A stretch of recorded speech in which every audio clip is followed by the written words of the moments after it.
माझ्या महाराष्ट्रातील बांधवांनो, भगिनींनो आणि मातांनो, नमस्कार. जय महाराष्ट्र. हा आपला गेल्या काही दिवसांचा आता रिवाज झालेला आहे. जवळपास दर आठवड्याला किंबहुना एक काही दिवसाच्या कालावधीनंतर मी नियमितपणे आपल्यासमोर येतो आहे आणि आपल्याला धन्यवाद देण्यासोबतच आपल्याला या सगळ्या कोरोनाविरुद्धच्या लढाईत आपण नेमके कुठे आहोत याची माहिती काहीही न लपवता आपल्याला सांगतो आहे. आजच्या माझ्या या संवादाला सुरुवात करण्याआधी मी सर्व धर्मियांना, सर्व सामाजिक संस्था आहेत, राजकीय पक्षांना सुद्धा धन्यवाद देतोय, कारण त्यांचं गेल्या काही दिवसातलं सहकार्य हे अत्यंत चांगलं आणि उत्तम राहिलेलं आहे. साधारणतः होळी झाली आणि होळीनंतर कोरोनाची बोंबाबोंब सुरू झाली. त्याच्यानंतर जे काही आपल्या सगळ्यांचे उत्सव सणवार हे आले ते अत्यंत शांतपणाने आणि शिस्तीने, कुठेही गर्दी समारंभ उत्सव न करता आपण घरच्या घरी साजरे केले. आता 1-2 दिवसामध्ये ईद येते. ईदच्या तर शुभेच्छा माझ्या मुस्लिम समाजातील बांधवांना, माता भगिनींना तर मी आधी देतोच आहे, पण त्यांना देखील विनंती करतोय की आपणही सहकार्य करता आहात. ही परिस्थिती ही अनपेक्षित आणि कोणाच्याही ध्यानीमनी नसणारी, किंबहुना गेल्या अनेक वर्षात काही पिढ्यांनी न पाहिलेली अशी परिस्थिती संपूर्ण जग अनुभवते आहे. आणि म्हणून मी आपल्याला सुद्धा सांगतोय की 1-2 दिवसात जेव्हा आपला ईद आपण साजरा करणार आहात तेव्हा रस्त्यावरती न येता, कुठेही गर्दी न करता घरातल्या घरातून आपण आपली प्रार्थना करा. आणि त्या प्रार्थनेमध्ये संपूर्ण आपल्या राज्यासाठी, देशासाठी आणि जगासाठी लवकरात लवकर हे कोरोनाचं संकट नष्ट हो अशी सुद्धा आपण एक दुआ मागा. हे सगळं सहकार्याचं वातावरण असल्यामुळे आपण नेमकं लॉकडाऊन केला आणि त्यातनं काय साधलं याची कल्पना मी आपल्याला देतोय. काही जणांना अजूनही या परिस्थितीचं गांभीर्य लक्षात येतंय, म्हणजे मी तुमच्याबद्दल नाही बोलत, काही जणांचा अर्थ तुमच्या लक्षात आला असेल. पण आज जी मे महिन्याची तारीख आहे, म्हणजे मे महिन्याचा आता साधारणतः शेवटचा टप्पा, आपण त्या शेवटच्या टप्प्यात आलेलो आहोत. मार्च एप्रिलपासून हे संकट आपल्या अवतीभोवती फिरायला सुरू झालं आणि आत्ता आपण पाहतात की या कोरोनाच्या रुग्णांच्या संख्येत, म्हणजे पॉझिटिव्ह केसेसमध्ये अचानक थोडी वाढ झालेली आहे. मी याची कल्पना आपल्याला सुरुवातीपासून देत आलेलो आहे. हा जो विषाणू आहे हा गुणाकार करत जातो आणि या गुणाकाराला मर्यादा नाही आहे, तो त्याचा तोच ठरवतो. लॉकडाऊन का करायचा, आपण एकमेकापासून अंतर का ठेवायचं, ते याच्यासाठी की याचा प्रादुर्भाव जो आहे तो संसर्गजन्य असल्यामुळे आपण संपूर्ण शहरभर होर्डिंग्स, राज्यभर होर्डिंग्स लावलेली आहेत. शिंकताना खोकताना तोंडावरती रुमाल ठेवा, मास्क घाला, मास्क का कंपल्सरी करा, हात का धुवा, ह्या ज्या काही सूचना आहेत त्या सूचना या पुढचे काही दिवस सुद्धा आपल्याला पाळाव्या लागणार आहेत. कोरोनाबरोबर जगायला शिका, म्हणजे काय शिकायचं नेमकं, काय करायचं नेमकं, त्याच्यावरती मी आपल्याला सांगतोच आहे. पण एकूण हे जे काय वातावरण आहे हे तुम्हालाही आवडत नाही आहे, मला तर अजिबात आवडत नाही आहे. गेल्या अधिवेशनामध्ये आपण आपल्या सगळ्यांची स्वप्न पूर्ण करण्याच्या दिशेने जाणारा एक अर्थसंकल्प मांडला काय, आणि ते अधिवेशनच या संकटामुळे आपल्याला लवकर संपवावं लागलं. म्हणजे अर्थसंकल्प जाहीर झाला. मराठवाडा आहे, विदर्भ आहे, उत्तर महाराष्ट्र आहे, पश्चिम महाराष्ट्र, कोकण, मुंबई, सगळी शहरं, यांच्यासाठी प्रत्येक क्षेत्रात आपण काय काय करणार हे एक स्वप्न आहेच आणि स्वप्न मी सत्यात आणणार, नक्की आणणार, त्याच्याबद्दल कुठेही दुमत नाही आहे. पण सुरुवात करायला घेतली आणि हे संकट आलं, सगळं ठप्प झालं. आणि त्या एप्रिलपासून साधारणतः केंद्र सरकारने, किंबहुना दिल्लीची जी काही टीम मी तुम्हाला सांगत आलेलो आहे, मध्ये मध्ये येते आणि आपल्याला कल्पना देते की आपण कुठे आहात, कुठे जाऊ शकता, तो आकडा हा जर का मी तुम्हाला सांगितला तो मुद्दामून मी तुम्हाला सांगतोय. मे महिन्याच्या शेवटच्या टप्प्यात, म्हणजे आता जो काही टप्पा सुरू झालेला आहे त्याच्यात महाराष्ट्र हा त्यांच्या अंदाजाप्रमाणे 1.25 ते 1.5 लाख रुग्ण किंवा पॉझिटिव्ह केसेस असतील असा त्यांचा अंदाज होता. 1.25 ते 1.5 लाख. म्हणजे मी 1.25 ते 1.5 लाख का म्हणतोय की मेचा अखेर जेव्हा येईल त्यावेळेला साधारणतः महाराष्ट्रात 1.5 लाख केसेस ह्या असू शकतील असा त्यांचा अंदाज हा त्यांनी व्यक्त केलेला होता. आणि हे काही त्यांनी उगाचच नाही सांगितलं, एक आपल्याला खबरदारी घेण्यासाठी म्हणून सांगितलं होतं की लक्षात घ्या की ज्या पद्धतीने हा गुणाकार होतो तो किमान 1.5 लाख रुग्ण हे तुमच्या महाराष्ट्रात तुमच्या राज्यात होऊ शकतात. ही त्यांनी एक मी भीती नाही म्हणत पण अंदाज व्यक्त केला होता. प्रत्यक्ष आज 23 तारखेला काय आहे स्थिती, म्हणजे मी म्हणून ते 1.25 ते 1.5 लाख का म्हटलं की 1.5 लाख जर मे अखेरीला होणार असतील तर आज 1.25 लाख व्हायला हवे. 1.25 लाख म्हटल्यानंतर आज मी मुद्दामून काही कागद घेऊनच बसलेलो आहे. आज आपल्या महाराष्ट्रामध्ये 33,786 ह्या पॉझिटिव्ह केसेस आहेत. 33,786. आता मी तुमच्याशी बोलत असताना खाली करायची स्क्रोल येत असेल की महाराष्ट्रामध्ये 47,190 रुग्ण आहेत. महा ही तफावत कशी, खाली तर स्क्रोल येतोय 47,000, मुख्यमंत्री म्हणतात 33,000. ह्याचं कारण असं की या 47,000 मध्ये अजूनही पहिल्या दिवशी जो पहिला रुग्ण सापडला तो धरला जातोय. पहिला रुग्ण म्हणजे जेव्हा आपल्याला कळलं की आपल्या राज्यात ह्या व्हायरसने शिरकाव केलेला आहे, तो रुग्ण बरा होऊन घरी गेला तरी देखील तो ह्याच्यात पकडला जातोय. मग 47,190 म्हटल्यानंतर आत्तापर्यंत 13,404 हे रुग्ण बरे होऊन घरी गेलेले आहेत. 13,000च्या आसपास बरे होऊन रुग्ण घरी गेलेत. म्हणजे 47 मी वरचे आकडेमोड नंतर म्हणजे तुम्ही बघा, पण 47 वजा 13,000 जवळपास 33,000 रुग्ण हे आज आपल्या महाराष्ट्रामध्ये. 1.25 लाख आणि 33,000, 1.25 लाख रुग्णांची शक्यता होती. तीच आज महाराष्ट्रामध्ये प्रत्यक्ष ॲक्टिव्ह केसेस ज्याला म्हणतो रुग्ण हे 33,786 आहेत. हे कशामुळे शक्य झालं, हे तुमच्यामुळे शक्य आहे. तुम्ही जी काय एक शिस्त पाळलीत, जी हिंमत दाखवली, अगदी तुमच्या मनाविरुद्ध असलं तरी, म्हणजे काही वेळेला मला आता हुकुमशाह झाल्यासारखं वाटते की अरे घर के बाहेर निकाल के देखता हूं तेरे को. हे असं नाही आहे. घराबाहेर धोका आहे म्हणून मी आपल्याला विनंती करतोय घरात राहा. तरी आजची आपली परिस्थिती आहे, वस्तुस्थिती आहे. याच्यामध्ये एकूण टेस्ट ज्या आपण घेतल्या त्या जवळपास 3.5 लाखाच्या आसपास टेस्ट या महाराष्ट्रात झालेल्या. 3,48,026. त्याच्यामध्ये 2,98,000 म्हणजे जवळपास 3 लाखाच्या आसपास हा आकडा आता तुम्हाला मी सांगितलंच. एवढे निगेटिव्ह आलेले आहेत. दुर्दैवाने याच्यात मृत्यू मात्र झालेत. जे व्हायला नकोच आहेत ते साधारणतः 1,577 मृत्यू झालेले आहेत. हा सगळा ठोकताळा हा आजचा आपल्या राज्याचा आहे. याच्यामध्ये काही चांगल्याही गोष्टी कशा आहेत की पूर्वी मी तुम्हाला सांगितलं होतं की लहान बालकं ही बरी होऊन घरी गेलेली आहेत. एक तर बातमी मी त्या आपल्या फोनवरती बीबीसीचं ॲप येतं ना, त्या ॲपमध्ये वाचलेली आहे की बीबीसीने कव्हर केले. मुंबईमध्ये कोरोना पॉझिटिव्ह असलेल्या ज्या आपल्या भगिनी आहेत, ज्यांच्या आता गेल्या ह्या काळामध्ये प्रसूती झालेल्या आहेत, त्या पॉझिटिव्ह होत्या. मग त्याही आता बऱ्या झाल्या. पण त्यांची बालकं ही कोविडमुक्त जन्माला आलेली आहेत. म्हणजे त्या बालकांना कुठेही कोरोनाची लागण झालेली नाही आहे. हा एक चमत्कार आहे निसर्गाचा. आणि हा चमत्कार जसा हा बालकांच्या बाबतीत आहे, मी काही दिवसांपूर्वी आपल्याला सांगितलं होतं की 82-84 वर्षाच्या आजीबाई बऱ्या होऊन घरी गेल्या. आता त्याच्याही पुढे आपण गेलो. एक 90 वर्षाच्या आजी आपल्या मुंबईमध्ये बऱ्या होऊन स्वतःच्या पायाने पायी चालत म्हणजे गाडीत उतरल्यानंतर म्हणजे तशा घरी गेलेल्या आहेत.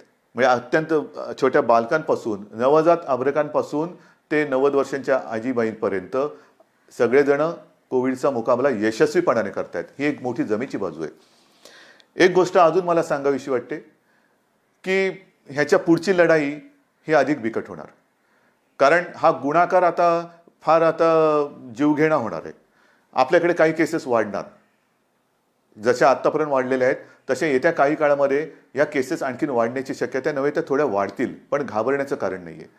आपण मोठ्या प्रमाणावरती आरोग्य सुविधा निर्माण करतो आहोत. म्हणजे राज्यात म्हणाल तर काही लाखांमध्ये आपण रुग्णशय्या त्याची व्यवस्था करतो आहोत. महाराष्ट्रामध्ये, मुंबईमध्ये, देशात काही राज्यांनी केलं असेलही, जगात काही देशांनी केलं असेलही, आपण इतर देशांकडे, इतर राज्यांकडे काय करतात बघण्यापेक्षा आपण काय करतो आहोत त्याच्यावरती लक्ष देणं जास्त गरजेचं आहे. गेल्या वेळेला मी जे सांगितलं की आपण फील्ड फील्ड हॉस्पिटल्स जसं बांद्रा कुर्ला कॉम्प्लेक्स आहे, गोरेगाव आहे, वरळी डोम आहे. डोमची तर यंत्रणा आपण जर का बघाल, म्हणजे बघायला जाऊ नका, पण ते माझा असा विचार आहे की या सगळ्याचं एक कुठेतरी रेकॉर्डिंग करून ठेवायला पाहिजे की कसं मुंबई आणि महाराष्ट्राने कसं या संकटाशी सामना केला, काय काय केलं.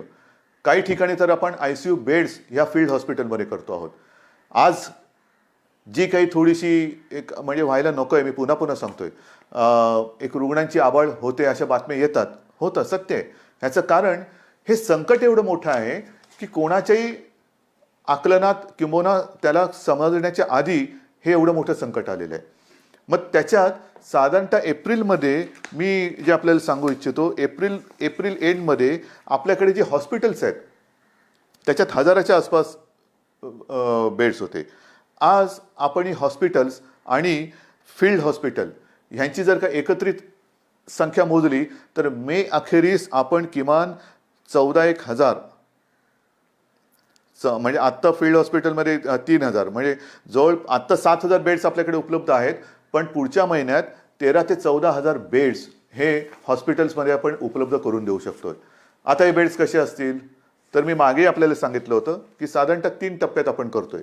जसं क्वारंटाईन आयसोलेशन हा एक भाग आहे, तसंच जे एसिम्प्टोमॅटिक आहेत, काही जणांना ऑक्सिजनची गरज लागते, व्हेंटिलेटर नाही, ऑक्सिजन.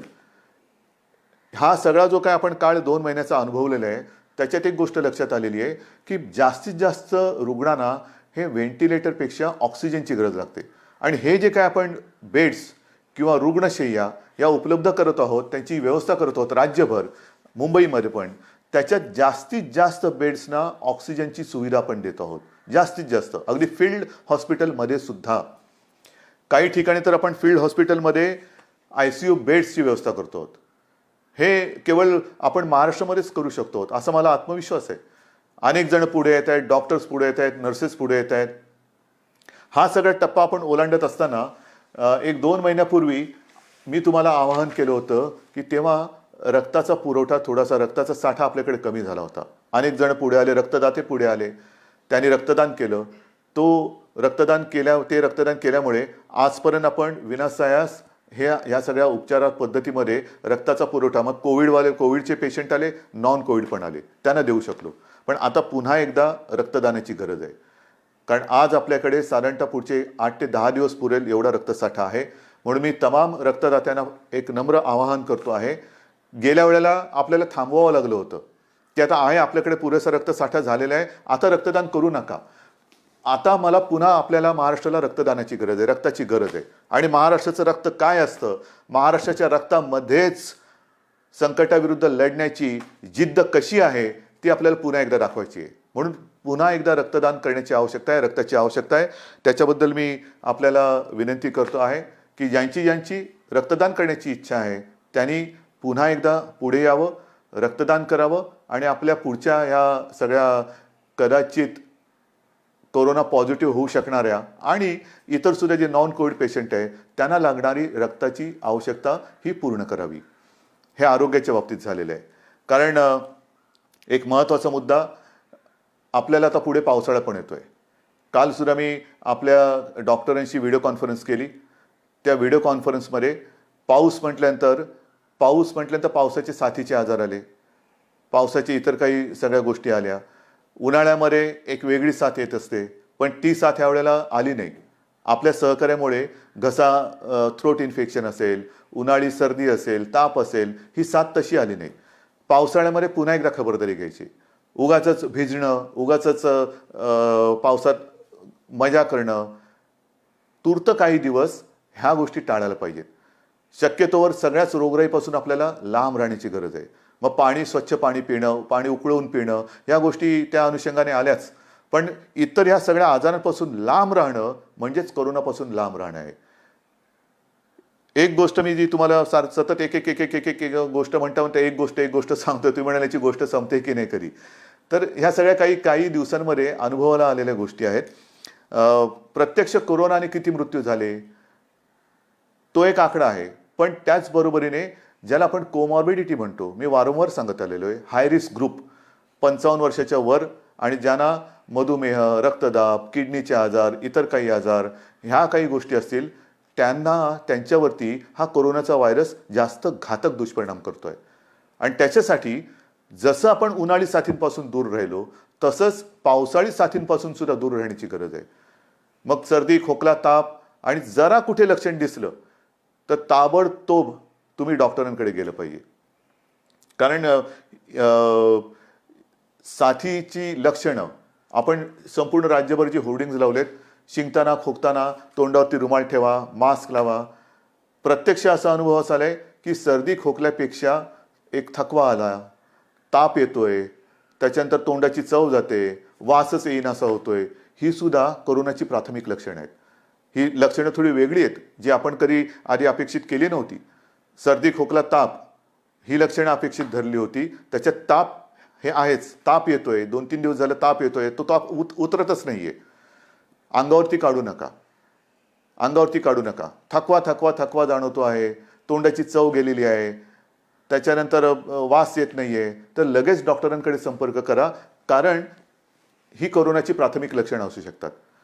आणि ही लक्षणं जर का लक्षात आली तर डॉक्टरांकडे आल्यानंतर हाही एक आपला अनुभव आहे, लवकरात लवकर म्हणजे मी तुम्हाला सांगितलं ना, दुर्दैवाने 1500च्या आसपास मृत्यू झालेले आहेत. यातले काही मृत्यू तर आपल्याकडे हे रुग्ण अतिशय शेवटच्या टप्प्यात आलेले आहेत, अतिशय शेवटच्या टप्प्यात. म्हणजे काही हालचाल करण्याच्या आतच दुर्दैवाने त्यांचा मृत्यू झालेला आहे.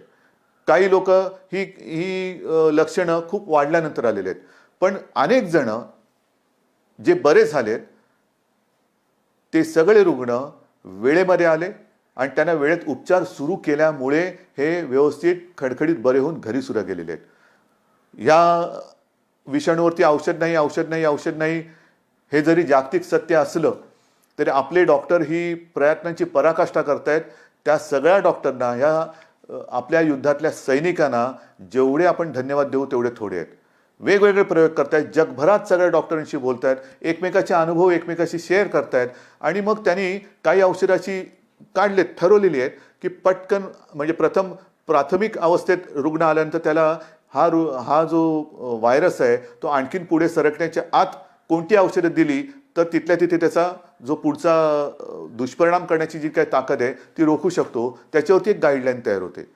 त्याच्यानंतर दुसऱ्या टप्प्यात काय औषधं द्यायची, तिसऱ्या टप्प्यात काय औषध द्यायची, कोणतं औषध पहिलं द्यायचं, त्यांचं कॉम्बिनेशन कोणतं करायचं, ह्याच्यावरती सगळा अभ्यास आपला हा होतोय आणि त्याला चांगलं यश मिळतंय, नक्की मिळतंय. आणि ह्या अनुभवातनं एक लक्षात आलं की डॉक्टर्स तर जागेवर आहेत, औषधं वेळेवरती मिळाली पाहिजेत. ती औषधं आपण वेळेवर मिळवतोय, पण औषधं वेळेवर मिळण्याबरोबरीने पेशंट सुद्धा वेळेवरती मिळाला पाहिजे. पेशंट सुद्धा वेळेवरती मिळाला पाहिजे. म्हणजेच ज्यांना ही लक्षणं आढळत आहेत त्यांनी वेळेत डॉक्टरकडे आलं पाहिजे. आपणही सरकारकडनं आणि महापालिकेकडनं घरोघरी जाऊन हे विकार म्हणा किंबहुना ही लक्षणं म्हणा कोणाला आढळत आहेत का त्याचा एक मोठ्या प्रमाणावरती म्हणजे काही लाखांमध्ये आजपर्यंत आपण लोकांच्या घरोघरी गेलेलो आहोत. त्यातनं काही लोक आपण जे कदाचित संभाव्य रुग्ण होऊ शकतात कोरोनाचे त्यांना वेळेत बाजूला काढलेलं आहे. त्यांना त्यांच्या आवश्यकतेनुसार ऑक्सिजन आपण देतो आहोत. इतर काही त्यांना विकार असतील त्याच्यावरती इलाज आपण करतो आहोत. आपला प्रयत्न हाच आहे की व्हायरस कोणाकडे पोहोचायच्या आत आपण त्याच्याकडे पोहोचून त्याला सुरक्षित ठेवायचं. हे चाललेलं आहे, राज्याकडनं चाललेलं आहे, महापालिकांकडनं चाललेलं आहे. मला खरंच एका गोष्टीचा एक अभिमान आहे की जसं मी आपल्याशी ह्या सगळ्या गोष्टी बोलतोय तसं खास करून ग्रामीण भाग, मग माझा विदर्भ आहे, माझा मराठवाडा आहे, माझा उत्तर महाराष्ट्र आहे, पश्चिम महाराष्ट्र आहे, कोकण आहे, शहरं तर आहेच आहे, या सगळ्यांनी खूप जिद्दीने या लढाईत उतरलेले आहेत, खूप जिद्दीने. विशेषतः विदर्भ आहे, मराठवाडा आहे. ह्याचा प्रादुर्भाव मराठवाड्यात एक संभाजीनगर ते सुद्धा आता आटोक्यात येते. उत्तर महाराष्ट्रामध्ये मालेगाव ते सुद्धा आता आटोक्यात येते. सुरुवातीला लक्षात येत नाही हे काय होतं, याला सारा ताप तर येतोय, पण समोर काही घटना घडल्या, समोर मृत्यू दुर्दैवाने घडल्यानंतर लक्षात येतं अरे हे गंभीर आहे, ह्या सारं सुद्धा ताप नाही आहे, सारं सुद्धा खोकला नाही आहे. मग डॉक्टरकडे गेलं पाहिजे. डॉक्टर काय म्हणतात ते ऐकलं पाहिजे. आपल्याला वेगळं विलगीकरण कक्षात राहायला पाहिजे, अलगीकरण कक्षात राहायला पाहिजे. हॉस्पिटल्स ही वेगळी केलेली आहेत, कोविड आणि नॉन कोविड असाही विभाग केलेला आहे. पण हा सगळा जो ग्रामीण भाग आहे त्याच्यामध्ये आजही या सगळ्या लोकांनी हा कोविडचा प्रादुर्भाव अतिशय जिद्दीने हा मर्यादित ठेवलेला आहे. म्हणजे मी काल सहज एका परदेशात असलेल्या आपल्या हिंदुस्थानी डॉक्टर, मराठी डॉक्टरशी बोललो. तो आपला मूळचा ग्रामीण भागातला, मला वाटतं जळगाव वगैरेच्या तिथल्या भागातले आहेत.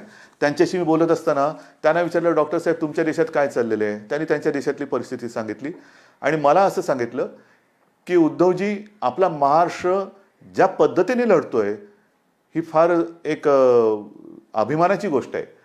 आणि त्यांनी ग्रामीण भागात चौकशी केली, उत्तर महाराष्ट्रामध्ये केस सापडल्यानंतर लगेच आपण काय उपाययोजना करतो, कसं सगळं ते प्रतिबंधित क्षेत्र किंवा काय कसं करतो. ते म्हणाले असे प्रयत्न हे फार महत्त्वाचे आहेत आणि हे प्रयत्न आपण करतो आहोत, म्हणून हा 1.25 ते 1.5 लाखाचा आकडा जो अपेक्षित किंवा अंदाजित होता तो आपण ह्या 33,000 किंवा काय जो मगाशी आकडा सांगितला तोपर्यंत आपण नियंत्रित ठेवू शकलो.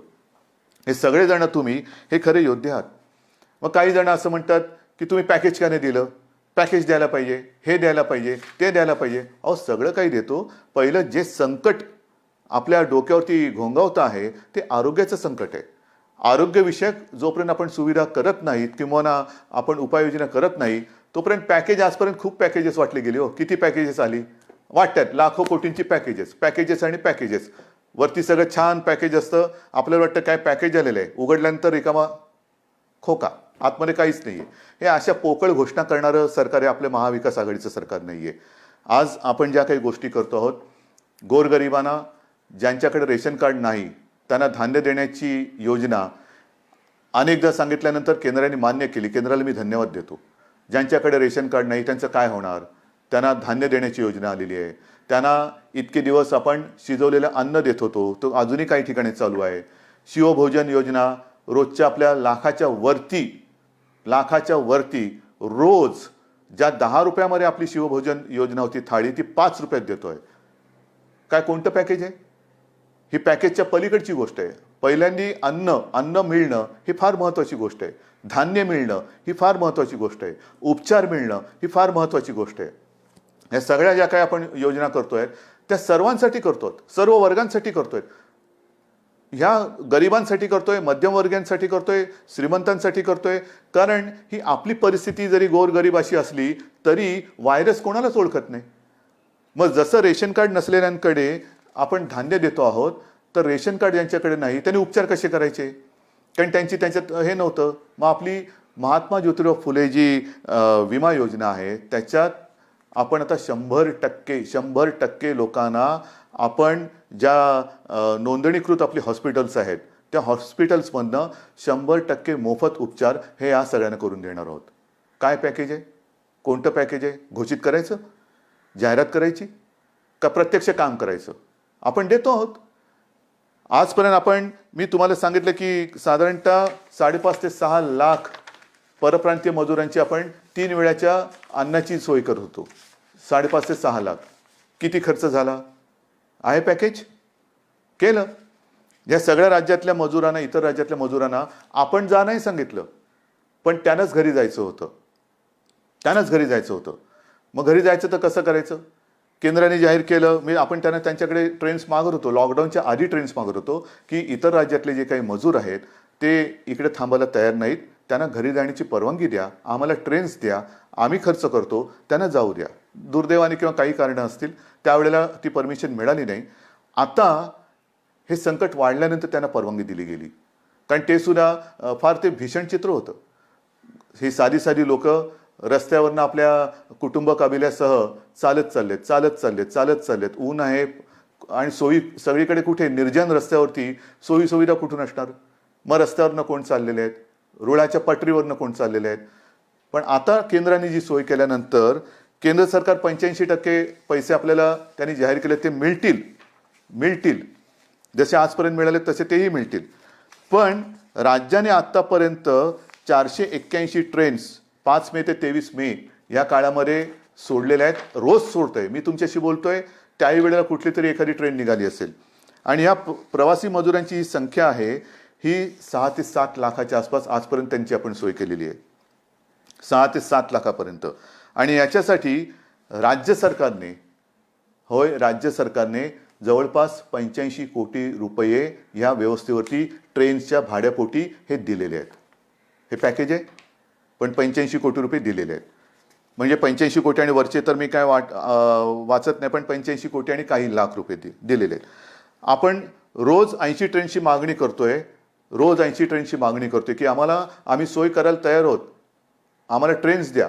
पण रोजच्या 30 ते 40 म्हणजे अर्ध्या ट्रेन्स आपल्याला रोज मिळत आहेत. अर्ध्या 80 ट्रेन्स आपण रोज मागतोय, पण 30 ते 40 मिळत आहेत. ट्रेन्स आपली क्षमता आहे, तुम्ही ट्रेन्स आम्हाला द्या. आम्ही आमच्याकडनं सगळ्या ह्या मजुरांची आता आपण नीट व्यवस्था केलेली आहे. त्यांना व्यवस्थित त्यांची नोंदणी करून अत्यंत चांगल्या पद्धतीने, आणि ते सुद्धा घरी परत जाताना आपल्या राज्य सरकारचा जय जयकार करत जात आहेत. महाराष्ट्र सरकार जिंदाबाद. कारण त्यांची आपण इकडे नीट सोय केली. घरी जाण्याची त्यांना मी जे आपण वचन दिलं होतं त्या वचनाप्रमाणे त्यांना घरी पाठवायची सुरुवात केलेली आहे. पैसे त्यांच्याकडनं तिकीट घेतलेलं नाही. सुरुवातीच्या काळामध्ये काही कळत नव्हतं म्हणजे केंद्राकडनं काय येईल, यांच्याकडनं काय येईल, पण त्याची वाट न बघता आपण खर्च केलेला आहे. एस टीने सुद्धा फार महत्त्वाचं काम केलेलं आहे. कारण हे सगळे जे काही लोक होती रस्त्याने निघाले होते, त्यांना कल्पनाच नव्हती. जसं एक तो झाला ना जालन्याच्या आसपास, एक तो लोकर ती मजूर रुळावरतीच त्यांना डोळा लागला आणि त्यांच्या अंगावरनं मालगाडी गेली. कारण रस्त्यावरनं जाता येत नाही, भुसावळला जायचंय, रस्ता कसा कळणार, रुळावरनं चला. तर अशी दिशाहीन एक भटकंती चाललेत. त्या सगळ्यांना आपली एस टी जी आहे, एस टीला ह्यांना सुद्धा सगळ्यांनी मी धन्यवाद देतो. त्या रस्त्यावरनं जाणाऱ्या लोकांना तिथे त्यांनी उचलून त्यांना ज्या स्टेशनवरती जायचं होतं त्या स्टेशनवरती आपण सोडतो आहोत. काही लोकांना तर एस टीमधून परराज्यामध्ये आपण नेतो आहोत. म्हणजे इथे ट्रेनने तर जातातच आहेत, एस टीतून जात आहेत. पण ही सुद्धा संख्या किती आहे? एस टी बसेसच्या आजपर्यंत साधारणतः 5 मे ते 23 मे पर्यंत 32,000 फेऱ्या झालेल्या आहेत. 32,000 फेऱ्या. त्याच्यात जसं ट्रेननी काही 7-8 लाख लोक ही आपण पाठवलेली आहेत, तसं एस टीच्या माध्यमातून आपण 3,80,000 मजुरांना स्टेशनपर्यंत नाही तर त्यांच्या राज्यापर्यंत आपण पोहोचवलेले आहे. 3,80,000. आणि ह्याही वरती साधारणतः शासनाचा खर्च हा 75 कोटीचा आपण आत्तापर्यंत केलेला आहे. 75 कोटी. कुठलं पॅकेज पाहिजे तुम्हाला? पॅकेज पाहिजे इतर देशातनं सुद्धा आणि आता इतर राज्यातनं हवाई मार्गे आपल्याकडे काही विद्यार्थी येत आहेत, काही अडकलेले आपली लोक येत आहेत. ह्या सगळ्यांची सोय आपण करतोय. त्यांना बाहेरून येणाऱ्यांना आपण क्वारंटाईनची सोय करतोय. 7 जूनपर्यंत आणखीन 13 फ्लाईट्सने महाराष्ट्रामध्ये वेगळी नागरिक आणखीन येत आहेत. आजच सकाळी माझं आपले पुरी आहेत म्हणजे केंद्रीय सिव्हिल एव्हिएशनचे मिनिस्टर, त्यांच्याशी बोलणं झालं. आणि त्यांच्याबरोबर सुद्धा बोलताना मी त्यांना तेच सांगितलं की जरा आम्हाला एक अंदाज घेऊ द्या. आम्हाला कोणालाही काही लॉकडाऊन 5 वर्ष आमच्या सरकारने काय केलं, लॉकडाऊन केला, हे नाही, हे काय अभिमानाची गोष्ट नाही आहे. आम्हाला हे सगळं सुरू करायचं, उलटं वाढवायचं चांगलं. पण ते वाढवताना खबरदारी घेऊन आम्हाला करायचे. त्याच्यामुळे नेमकं प्रवासी येणार ते कसे येणार, त्यांची खबरदारी तुम्ही काय घेणार, आम्ही काय घ्यायची. एअरपोर्ट सुरू करायचं म्हणजे एअरपोर्टला लागणारा कर्मचारी वर्ग किती लागणार, ह्या सगळ्या गोष्टी आपल्याला करायच्या आहेत, नक्कीच करायच्या आहेत. आताचा जो काय सीझन आपला हा सुरू होतोय, तो सीझन एकतर शेतीचा होतोय आणि शिक्षणाचा होतोय. शिक्षणाचा सुद्धा समजा आपण अगदी जूनमध्ये शाळा सुरू करतो की नाही करू शकतो आहोत, कॉलेजेस सुरू करतो की नाही करू शकतो आहोत, ह्याच्यासाठी सुद्धा एक अभ्यास गट करून त्यांच्याबरोबर सुद्धा आपला सगळा विचारविनिमय करून त्याही बाबतीत आपण निर्णय घेतो आहोत, नक्की घेणार. शाळा समजा थोड्या पुढे गेल्या तरी शिक्षण कसं चालू ठेवता येईल तेही बघतोय. अंतिम वर्षाच्या विद्यार्थ्यांच्या परीक्षेचं काय करणार आहे, तोही महत्त्वाचा निर्णय. पण एक गोष्ट नक्की की या विद्यार्थ्यांनी आणि त्यांच्या पालकांनी कुठेही अस्वस्थ होऊ नये. तुमच्या सगळ्यांच्या भवितव्याची चिंता ही महाराष्ट्र सरकारला आहे. आणि अंतिम वर्षाच्या विद्यार्थ्यांच्या परीक्षेचा निर्णयसुद्धा लवकरात लवकर हा अत्यंत व्यवस्थितपणाने आपण घेतो आहोत. तुम्ही काळजी करू नका. सगळ्या गोष्टी आहेत, एका बरोबर एक गोष्टी आपल्या सगळ्याकडे येत आहेत. त्याच्यात कुठेही कुचराई होणारच नाही, अजिबात होणार नाही आहे.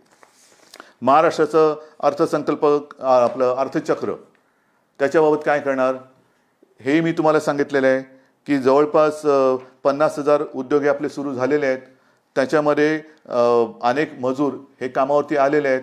रोजगार हमी योजना, त्याच्यामध्ये सुद्धा काही लाखांमध्ये मजूर हे काम करायला त्यांनी सुरुवात केलेली आहे. भिवंडी आणि मालेगाव इथला यंत्रमाग सुरू करायला आपण परवानगी दिलेली आहे.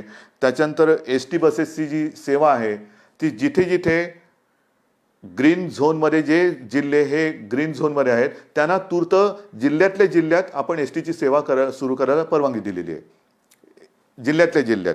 त्याच्यामुळे ती सुरू करतो आहोत. माल वाहतूक तर सुरू आहेच, पण जसं परराज्यातील कामगार किंवा परराज्यातील लोक आपण पाठवले, मी गेल्याही वेळेला उल्लेख केला होता, माझ्या राज्यातली लोक, आपल्या राज्यातली लोक, विदर्भातली आहेत, मराठवाड्यातली आहेत, उत्तर महाराष्ट्र, सगळीकडचेच, कोकणातली आहेत, तुम्ही त्यांना पाठवून देता, आम्हाला का नाही पाठवणार? तुम्ही तर आपले आहात, तुम्हाला मी प्रेमाने आणि हक्कानेच सांगणार, कारण माझा हक्क आहे तुमच्यावरती, तुमचा हक्क आहे माझ्यावरती. तुम्ही सगळेजण तुमच्या आशीर्वादानेच हे तुमच्यासाठी आम्ही करू शकतो आहोत. आणि म्हणून मला आपल्याला सांगायचं आहे की आपली सुद्धा जी घरी येण्या जाण्याची जी काय एक मागणी आहे ती सुद्धा आपण लवकरात लवकर त्याच्याही बाबतीत एक सुरुवात करतो आहोत, नक्की करतो आहोत. पण आत्ताचा हा जो काही काळ आहे, मी काल परवाकडेच एक सोनियाजी आणि इतर सगळ्या पक्षातल्या नेत्यांची एक व्हिडिओ कॉन्फरन्स झाली आणि त्या कॉन्फरन्समध्ये मी बोललो होतो की पुढच्या 15 दिवसात आपल्याला आपल्या देशाचं खरं चित्र हे समोर येईल, आपण नेमके कुठे आहोत ह्याचं. कारण मोठ्या एका प्रमाणावरती स्थलांतर झालेलं आहे, होतं आहे, ह्या राज्यातले त्या राज्यात, त्या राज्यातले ह्या राज्यात, आणि मग प्रत्येक राज्यातल्या आरोग्य सुविधा असतील, इतर काही सुविधा असतील, दुर्दैवाने ह्याच्यातनं कोणी व्हायरस घेऊन गेले असतील, मग हे प्रत्येक ठिकाणी ह्या गोष्टी कशा अशा समोर येतील, त्याच्यानंतर आपल्याला देशाचं चित्र समोर येईल. आणि म्हणून अंतर्गत आपल्या राज्यातली, इथल्या जिल्ह्यातली, तिथल्या जिल्ह्यात जी काय प्रवासी करणाऱ्यांची इच्छा आहे त्यांना काही प्रमाणात तर आपण मुभा दिलेली आहे, पण मोठ्या प्रमाणावरती मुभा त्याच्यात सुद्धा जसं हे एवढे लाख लोक आपण बाहेर पाठवले तसे आपली सुद्धा नीट आपण कुठे जाणार, काय जाणार, सुरुवातीचे काही दिवस, रोजचं नाहीये, काही दिवस आपण ह्या गोष्टी करून त्याची सुद्धा परवानगी देण्याचा आपण विचार करतो. काही भागात आपण दुकानं उघडतो आहोत, काही भागात आपण ऑफिसेस उघडतो आहोत, हळूहळू या गोष्टी आपण करतो. म्हणून अर्थचक्र हे मागेही तुम्हाला सांगितलं की 50,000च्या आसपास उद्योग सुरू झालेत, 70,000च्या आसपास आपण उद्योग सुरू करायला परवानगी दिलेली आहे, पण प्रत्यक्ष 50,000 सुरू झालेत आणि 6 लाख कामगार हे राज्यभरात हे कामावरती रुजू झालेले आहेत. चित्रीकरण सुरू करण्यासाठी सुद्धा मी आपल्याला मध्ये आपण वाचलं असाल की नाट्यगृह आहे, नाट्य रंगभूमी आहे आपली, मराठी चित्रपटसृष्टी, त्याच्याबरोबर हिंदी चित्रपटसृष्टी, टी व्हीवरच्या मालिका आहेत, त्यांच्याबरोबर बैठका चालू आहेत. त्यांच्यामध्ये सुद्धा काही ठिकाणी त्यांनी आम्हाला सांगितले की ग्रीन झोनमध्ये आम्हाला पावसाळ्यापूर्वी शूटिंग करायला मिळेल का, आम्ही सगळे नियम, सगळ्या गोष्टी आहेत त्याचं कटाक्षाने पालन करून, कारण आम्हालाही आमची काळजी आहे, साहजिकच आहे, हे फार महत्त्वाचं आहे. काळजी फक्त कोणी ह्यांनी त्याची घ्यायची ह्याच्यापेक्षा स्वतःची काळजी स्वतः घेणं हे फार महत्त्वाचं आहे. आणि हे काळजी घेऊन सगळ्या गोष्टी आपण सुरू करायला देतो. चित्रीकरणाला परवानगी देण्याचा आपला विचार चालू आहे. त्याच्यानंतर पोस्ट प्रोडक्शन म्हणजे डबिंग, एडिटिंग, ह्या सगळ्या गोष्टी ह्या मर्यादित स्वरूपात कसं करता येईल, लोकांना बाहेर फिरायला जायला परवानगी कधी देता येईल, आपण काही आउटडोर खेळ सुरू करायला काही परवानगी कशी देऊ शकतो, ह्या सगळ्याचा विचार आपण करतो. म्हणजे कुठे निगेटिव्ह ह्यांनी जात नाही आहे. परवाच खरीप हंगामाच्या तयारीची बैठक आपल्या मंत्रिमंडळाने घेतली आणि त्याच्यामध्ये मग पीक कर्जाचा विचार आला, विम्याची योजना आली. एक नवीन आपण प्रयोग ह्या निमित्ताने करतो आहोत की शेतकऱ्याला बांधावरतीच बी बियाणं, खतं हे कशी उपलब्ध करून देता येतील. कारण आपण पहिल्या दिवसापासून शेतीच्या कामाला कुठेही अटकाव केलेला नाहीये, ना शेतीला केला, ना शेतीविषयक म्हणजे अन्नधान्य असेल, भाजीपाला असेल त्याला कुठे अटकाव केला, किंवा शेतीला लागणाऱ्या अवजारांनाही कुठे आपण अटकाव केलेला नाहीये. तर शेती ही चालू राहिलीच पाहिजे. अन्नधान्य ह्याचा एक पुरवठा, जगामध्ये कोणतेही संकट आलं तरी शेवटी 2 घासे लागणारच, आणि त्याच्यासाठी आपण त्यांना कुठेही अटकाव केलेला नव्हता. तर शेतकऱ्याची सुद्धा खबरदारी हे आपण घेतो आहोत. कापूस खरेदी हा सुद्धा महत्त्वाचा विषय अनेक जणांनी मांडला. कापूस खरेदीचं काय, आजपर्यंत आपण साधारणतः 75 ते 80% कापूस खरेदी ही केलेली आहे, नक्कीच केलेली आहे, अजूनही ही चालू आहे, बंद नाही केलेली. मग कापूस खरेदी जशी सुरू आहे, जसं विदर्भ, मराठवाडा आणि उत्तर महाराष्ट्रातले माझे सगळे शेतकरी ह्याच्यात जास्तीत जास्त कापूस उत्पादक आहेत, त्यांची जशी आपण एक हे बघतो आहोत, तसं दूध काय करणार, दुधाचं काय करणार, इतर अन्नधान्य जे काय आहे, मका असेल, इतर असेल, काही असेल, हे कसं करणार, त्याच्या बाबतीत म्हणजे पूर्ण विचार करतो. शिक्षणाच्या बाबतीत करतो आहोत, कृषीच्या बाबतीत करतो आहोत, अर्थ खात्याच्या बाबतीत करतो आहोत आणि हे करताना आरोग्याचा विचारसुद्धा आपण करतो आहोत, कारण तो महत्त्वाचा आहे. तो महत्त्वाचा आहे. आपण मागे मी तुम्हाला सांगितलं होतं सर सलामत तो पगडी 50. तर पहिलं आपण शाबूत राहायला पाहिजे, त्याच्यानंतर पुढच्या गोष्टी करू शकतो. काही ठिकाणी आरोग्य सुविधा आपल्याला वाढवायला लागतात. इतरत्र महाराष्ट्रामध्ये आपण तशा परवानग्या दिलेल्या आहेत. विदर्भात आहे, मराठवाड्यात आहे, उत्तर महाराष्ट्रात, म्हणजे टेस्टिंग लॅब, टेस्ट करण्यात चाचणी केंद्र ही वाढवतो आहोत आणि त्यांना तशा सुविधा आपण वाढवून देतो आहोत. कोकणामध्ये सुद्धा रत्नागिरीत ह्या टेस्ट लॅबसाठी आपण परवानगी दिलेली आहे. त्याच्यासाठी तिकडे मी मागे कोकणात गेलो होतो. सिंधुदुर्गामध्ये मी बोललो होतो की व्हायरॉलॉजी लॅब ही लवकरात लवकर आपण स्थापन करू. तर त्या लॅबला सुद्धा आणि ह्या टेस्टिंगसाठी सुद्धा आपण परवानगी दिलेली आहे. म्हणजे कोकणात सुद्धा आपण ही गोष्ट करतो आहोत. एकूणच काय तर सगळीकडे ह्या गोष्टी सर्व बाजूने करतोय. धान खरेदी सुद्धा त्याच्याही बाबत संपूर्ण खरेदी करणार. काही कोणाला आम्ही वारंवार नाही सोडत. धानाचं असेल, मक्याचं असेल, याचा असेल, त्याचा असेल, सगळ्या शेतकऱ्यांना आपण आधार देतो आणि आधार देणार आहोत. हे आत्तापर्यंत सगळं तुम्हाला मी सांगितलेलं आहे. कुठेही कोणालाही आपण वाऱ्यावर सोडत नाही. अजूनही माझं मत प्रामाणिकपणे असंच आहे की हा एक संकटाचा काळ आहे. कोणीही राजकारण करू नये, अजिबात करू नये. राजकारण जर का सुरू केलं, मग तुम्ही केलं म्हणून आम्ही केलं, तुम्ही केलं तरी आम्ही नाही करणार. कारण आमच्यावरती महाराष्ट्राची जबाबदारी आहे. आमच्यावरती महाराष्ट्राची जबाबदारी आणि आमच्यावरती महाराष्ट्राचा विश्वास आहे. जबाबदारी नक्की आहे, पण त्याहीपेक्षा महाराष्ट्राचा विश्वास हा आमच्यावरती जास्त आहे आणि त्या विश्वासाला मी कधी तडा जाऊ देणार नाही, अजिबात नाही. तुम्ही काही बोला, मी प्रामाणिकपणाने काम करतोय. माझे सहकारी, माझं मंत्रिमंडळ प्रामाणिकपणाने काम करतंय. महाराष्ट्र सरकार प्रामाणिकपणाने काम करतंय. कृपा करून कोणीही ह्याच्यात राजकारण करू नये. कारण मी जे प्रामाणिकपणाने सांगतोय की केंद्र सरकार मदत करतं आहे. काही गोष्टी ज्या आम्हाला उणिवा भासतात, जरूर भासतात. जसं पैशाची भाग आहे, GSTचा मुद्दा आहे, अजूनही पैसे यायचे आहेत, मारू बोंब. इतर काही राज्य सरकारचे पैसे केंद्राकडे अडकलेले आहेत, करू ठणठणाट. सुरुवातीला जसं PPE किट येत नव्हते, औषधाचा काही बाजू अजूनही थोडासा तुटवडा आहे, करू बोंब, करू मारू. रेल्वेचे पैसे अजून आलेले नाहीत. हे अशा नुसत्या जर का गोष्टी आपण बोलायला लागलो तर ही माणुसकी नाही आहे. माणुसकी नाही आहे. मी मागेही बोललो होतो की आत्ता माणुसकी हा सगळ्यात मोठा धर्म आहे. सगळे जात पात धर्म, सगळे सणवार, आपले उत्सव हे जर का घरातल्या घरात साजरे करणार असतील तरी ते घरात आपण साजरे करतायत. म्हणजे मोठे मोठे उत्सव हे सगळी लोक, आता पुढच्या महिन्यात वारी येते, त्यांच्याही बरोबर माझी बोलणी सुरू आहे. हे सगळे लोक मदत करत असताना फक्त राजकारण म्हणून राजकारण करायचं हे महाराष्ट्राच्या संस्कृतीला शोभेचं नाही आहे, अजिबात नाही आहे. ठीक आहे, मी महाराष्ट्र जपतो, महाराष्ट्राची संस्कृती जपतो, महाराष्ट्राचे संस्कार जपतो. म्हणून माझ्या संस्कारात, माझ्या संस्कृतीत या अडचणीच्या वेळेला राजकारण करणं हे बसत नाही. मी राजकारण करणार नाही, अजिबात करणार नाही. लॉकडाऊन 31 तारखेपर्यंत लॉकडाऊन आहे. 31 तारखेनंतर लॉकडाऊन राहणार की उठणार, मला आपल्याला नेमकं सांगायचं आहे. लॉकडाऊन राहणार का उठणार हा नुसता हो किंवा नाही असा विषय नाही आहे. सुरुवातीला जसं मी आपल्याला सगळ्यांना सांगून हळूहळू हळूहळू हळू करत एक एक गोष्टी मी बंद करत गेलो. हळूहळू आपण एक एक गोष्टी बंद करत गेलो. अचानक लॉकडाऊन करणं आणि अचानक लॉकडाऊन उठवणं म्हणजे एकदा पायावर कुऱ्हाड मारली, एका पायावर मारली, दुसऱ्याही पायावर मारा, तसं नाही करायचं. आपण आता लॉकडाऊनच्या एका या दुसऱ्या तिसऱ्या फेजमध्ये जातो आहोत. कोरोनाचा व्हायरस हा जोरात गुणाकार करायला लागलेला आहे. आणखीन काही केसेस येत्या काही दिवसात वाढणार आहेत. त्या केसेससाठी आपण ह्या मोठ्या फील्ड हॉस्पिटलची आणि इतरत्र सगळीकडे, ठाण्यापासून सगळीकडे सुविधा निर्माण करतो आहोत.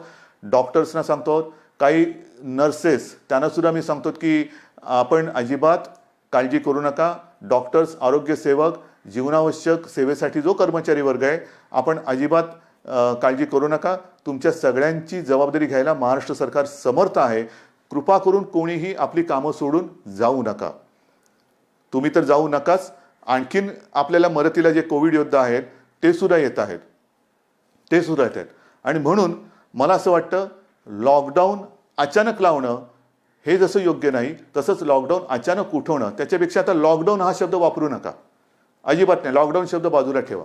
आपण हळूहळू आपल्या आयुष्याची गाडी ही पूर्वपदावरती आणतो आहोत हळूहळू. म्हणजे हळूहळू जसं बंद करत गेलो तसं काही गोष्टी ह्या आपण ओपन करत जातो. आणि हे ओपन करताना, रिओपन करताना पावलं मात्र अत्यंत खबरदारीने टाकायचे. करोनासोबत जगायला शिका. म्हणजे काय शिकायचं तर पुढचे काही दिवस, काही महिने करायचे आपल्याला मास्क घालूनच समाजात फिरावं लागेल. आपले हात हे सतत धुत राहावेच लागतील. हात धुत राहावे लागतील. त्याच्यात साहजिकच आहे, बाहेर गेल्यानंतर सॅनिटायझरची बाटली ही आपल्या जवळ बाळगणं आलं. मोबाईल फोन करायची इकडे तिकडे झालं तरी चालेल, पण सॅनिटायझर हा लागणार. हात स्वच्छ धुत राहणे, सतत तोंडाला हात न लावणे, त्याच्यानंतर एकमेकापासून थोडं अंतर राहणे, खोकताना शिंकताना काळजी घेणे, रस्त्यावरती थुंकू नये. या सगळ्या गोष्टी म्हणजे करोनानंतरचं जग कसं असेल तर करोनानंतरचं जग हे असं असेल. करोना हा कदाचित काही चांगल्या गोष्टी पण आपल्याला शिकवेल. म्हणजे स्वतःची काळजी कशी घेणं, जे आजपर्यंत आपण बाळगतच नव्हतो. काम एवढं काम करायचो की त्याच्यामध्ये त्या ताणतणावामध्ये कधी मधुमेह होतोय, कधी रक्तदाब वाढतोय, कधी काय होतंय.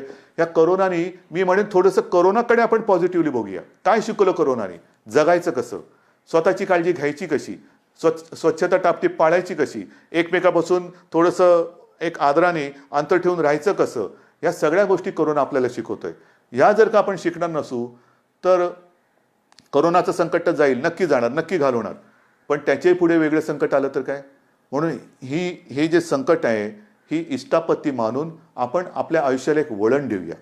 काही गोष्टी करताना जसं इलाज नसतो हाही भाग आहे. तुम्ही म्हणाले बोलायला सोपं आहे, हो करायला काय, पण ह्याही गोष्टी आपण पुढे प्लॅनिंग म्हणून काय करता येईल तोही विचार करतो आहोत. आणि म्हणून मला असं वाटतं की लॉकडाऊन हा आपण हळूहळू नक्की उठवायला लागलेलो आहे. जसं मी तुम्हाला सांगितलं, उद्योगधंद्यामध्ये 70,000ला परवानगी दिली, 50,000 उघडले गेलेत, 5-5.5 लाख लोक कामावर आलेत. रोजगार हमी योजनेत जवळपास 6-7 लाख मजूर कामावरती आलेत. काही ऑफिसेस उघडतोय, काही भागामध्ये दुकानं उघडतो आहोत. मुंबईमध्ये सुद्धा हळूवार काही गोष्टी आपण आता हळूहळू उघडायला सुरुवात करतो आहोत. म्हणजे आता लॉकडाऊन हा शब्द बाजूला ठेवा, हळूहळू आपण काय उघडत जाणार त्याची यादी ही मी आपल्याला देत जाईन. पण ती दिल्यानंतर एक अट माझी राहणार आहे की मी तुम्हाला म्हणजे सरकारने परवानगी दिल्यानंतर आम्ही बघणार. गर्दी झाली तर दुर्दैवाने परत बंद करावं लागेल. गर्दी नाही करायची, अजिबात गर्दी करायची नाही. सगळ्यांना सगळ्या गोष्टी मिळणार. अगदी एखादं दुकान उघडलं म्हणजे झुंबड केली पाहिजे नाही. एकदा उघडलं की पुन्हा बंद होता कामा नये. ह्याची खबरदारी सरकारने आणि सरकारपेक्षाही तुम्ही घ्यायची आहे. एक अंतर ठेवा, लाईन लावा आणि जे काय आपलं आयुष्य सुरळीत सुरू होतंय ते सुरळीत असंच चालू ठेवा. आणि त्याच्यासाठी मला खात्री आहे जसं सहकार्य तुम्ही आजपर्यंत दिलेलं आहे तसंच सहकार्य यापुढे सुद्धा जनजीवनाची गाडी ही परत आपल्या एका रुळावरती आणण्यासाठी आपण सगळे मदत कराल. अजूनही येथे काही दिवस कोणतेही धार्मिक उत्सव, सण, वार, राजकीय, सामाजिक सभा समारंभ, गर्दी करणं याला ही बंदी आहेच.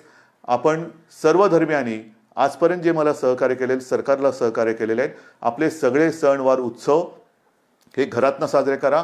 आणि प्रत्येकाने आपापल्या ईश्वराकडे, अगदी मुसलमानाने म्हणून आपल्या अल्लाकडे, ख्रिश्चनाने म्हणून आपल्या जिजसकडे सगळ्यांनी प्रार्थना करा की लवकरात लवकर हे जग ग्रासून ज्यांनी या संकटाने टाकलेलं आहे त्या संकटाला नष्ट करून आम्हाला सुखाचे, आनंदाचे आणि निरोगी आरोग्याचे दिवस, आयुष्य पुन्हा एकदा जगायला मिळो ही प्रार्थना करा. जय हिंद, जय महाराष्ट्र.